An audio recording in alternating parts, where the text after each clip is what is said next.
Hey guys, it's Manager Kylie, and in today's video I'm going to share with you how to use the app GameChanger.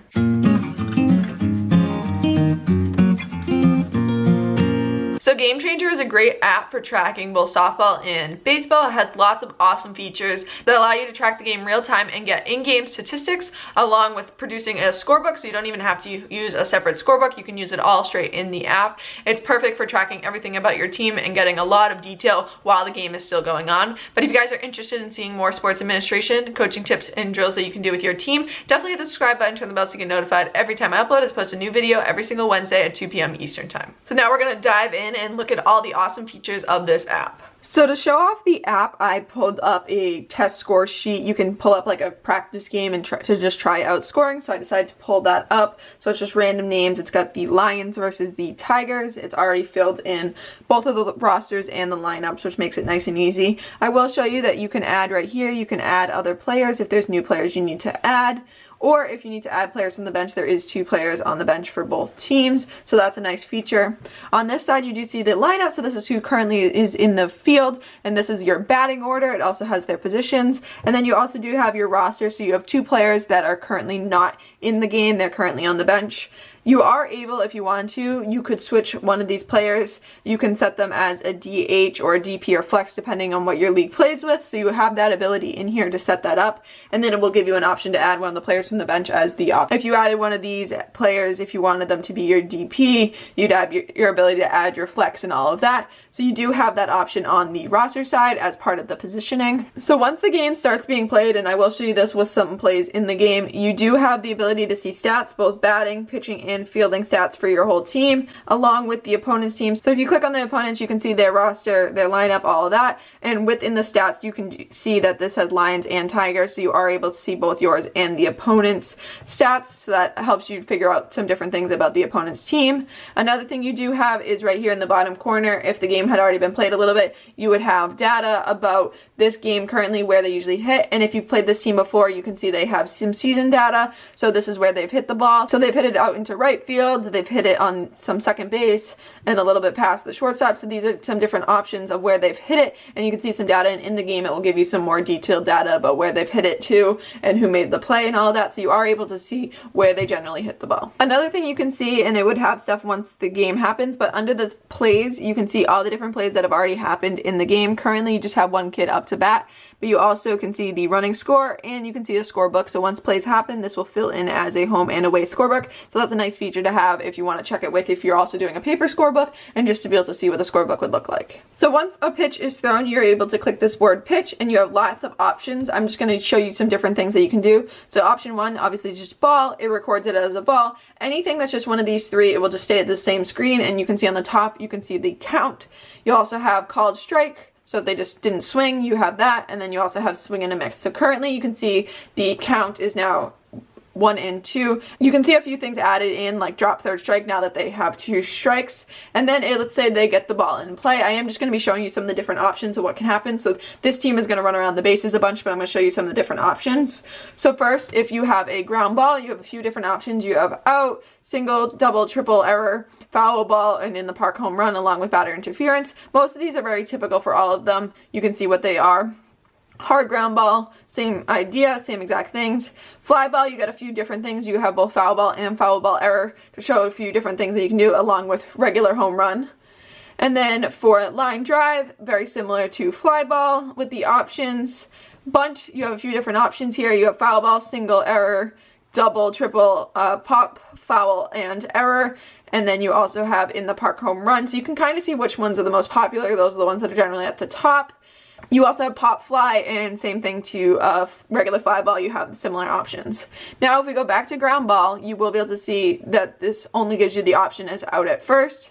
Same with hard ground ball. But for fly ball, you get a few different options. So you're able to say that they fly out or fly out foul. You're also able for like a line drive to say fly out foul. Same thing for bunt, you have a few different options. You have out at first, foul ball, and pop out, depending on if there's a sack. And you can say specifically if there's already a runner on base, it would give you the option as for a sack bunt.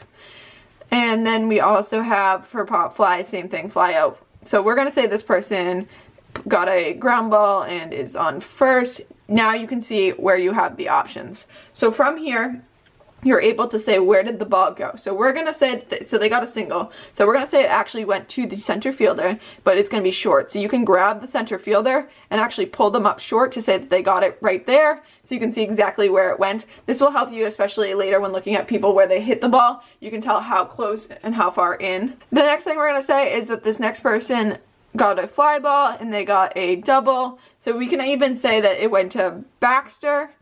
The thing that will definitely change this is if you say out. So if you play ball and play, we'll say ground ball, and you say the batter's out, and we can just say that it was out at first, or we'll say double play because that adds a little bit more to it. You are able to say, okay, they went to the third baseman, who then threw it to the first baseman, who then threw it back to the third baseman to get number 25.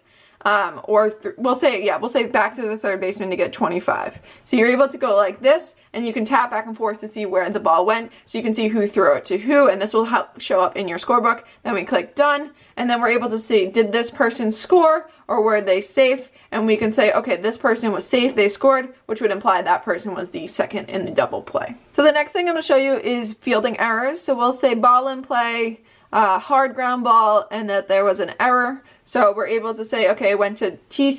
Smith, and then we can even say that they then tossed it to the first baseman and say the error is actually on the first baseman. So you're able to put both, and then it will give you your two people. So you have Taylor Smith and Dylan Thompson. So whether the shortstop had the error which caused it, or the first baseman, we're going to say the first baseman actually had the error, that this person was able to feel it, but the first baseman did not catch the ball. So we can give it to the first baseman, and you can record the error like that. So if you do have multiple people touching the ball and one of them did have an error, you are able to add that in. The next thing we're going to do is say two balls go by, and this person steals on that second ball. So all you do is grab the person and you drag them to the next base. You can say safe.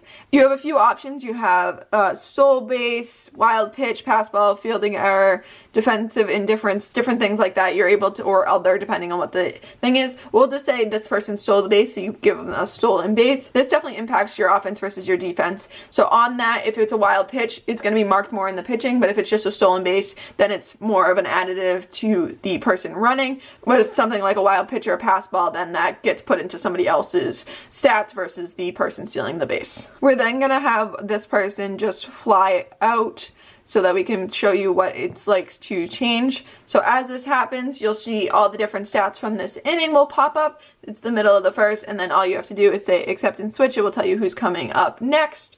And now we have the other team up to bat. So on this side, you can see that we were going through the Lions. Those are who are up.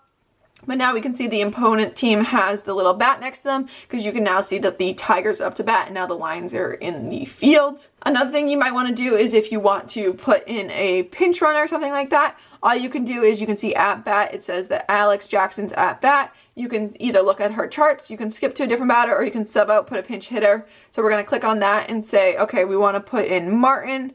And now you can see that she has a sub out pinch hitter. You can put that in like that. And then all you have to do is, when they on this side over here, if you want to sub her back out, you can sub her out of the lineup and put it back in Jackson. So you have that ability too. And now you have all the different stats in the game. I am going to go back to stats so that you can see what it looks like now that there's stuff in the game, so you can see who's already hit some stuff, what their differing on base percentages are, averages, all of that, and some of the different stats along that line. And we'll put these in numerical order.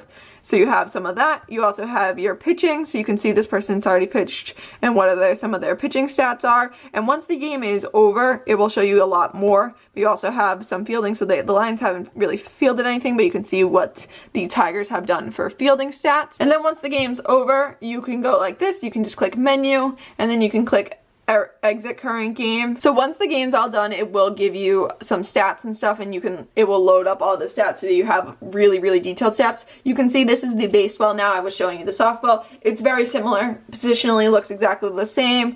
Everything's the same. You got the different people on the bench. You still have same lineup, plays, all of that. Everything starts to look the same. You also have like the ability to view the scorebook, all of that. So everything starts to look the same. It's just this is the baseball version. Track stats slightly differently because you have a few different options on the way things work, but everything's almost exactly the same looking at this versus looking at the softball version. So I hope you guys found this video helpful. I think GameChanger is an awesome system. I've really enjoyed all the times I used it. I've used it for multiple seasons.